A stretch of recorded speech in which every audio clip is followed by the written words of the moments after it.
এবার যুক্তরাষ্ট্রের নিরাপত্তার দায়িত্ব পেলেন মার্কো রুবিও। সিগন্যাল গ্রুপ চ্যাটের কেলেঙ্কারির জেরে আলোচিত জাতীয় নিরাপত্তা উপদেষ্টা মাইক ওয়ালজকে দায়িত্ব থেকে সরিয়ে তার স্থলে অন্তর্বর্তীকালীনভাবে পররাষ্ট্রমন্ত্রী মার্কো রুবিওকে দায়িত্ব দিয়েছেন মার্কিন প্রেসিডেন্ট ডোনাল্ড ট্রাম্প।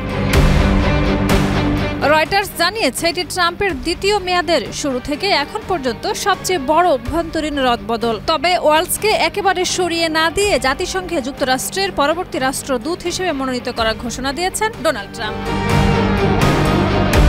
ট্রুথ সোশ্যালে দেওয়া এক পোস্টে ট্রাম্প বলেন, যুদ্ধক্ষেত্রে, কংগ্রেসে এবং হোয়াইট হাউসে ওয়ালজ সবসময় দেশের স্বার্থকে প্রাধান্য দিয়েছেন। আমি নিশ্চিত জাতিসংঘে নতুন দায়িত্বও তিনি একইভাবে পালন করবেন। এই রদবদলের অংশ হিসেবে ওয়ালজের ডেপুটি অ্যালেক্স ওয়াংও পদত্যাগ করেছেন বলে জানিয়েছে অভ্যন্তরীণ সূত্র।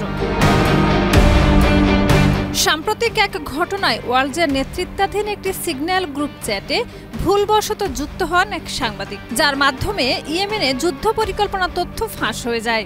বিষয়টি সিগন্যাল গেট নামে পরিচিতি পায় এবং হোয়াইট হাউসে ব্যাপক বিতর্কের জন্ম দেয়।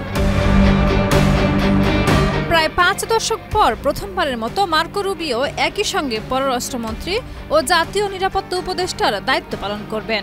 সর্বশেষ ১৯৭০-এর দশকে হেনরি কিসিঞ্জার এই দুটি পদ একসাথে পালন করেছিলেন।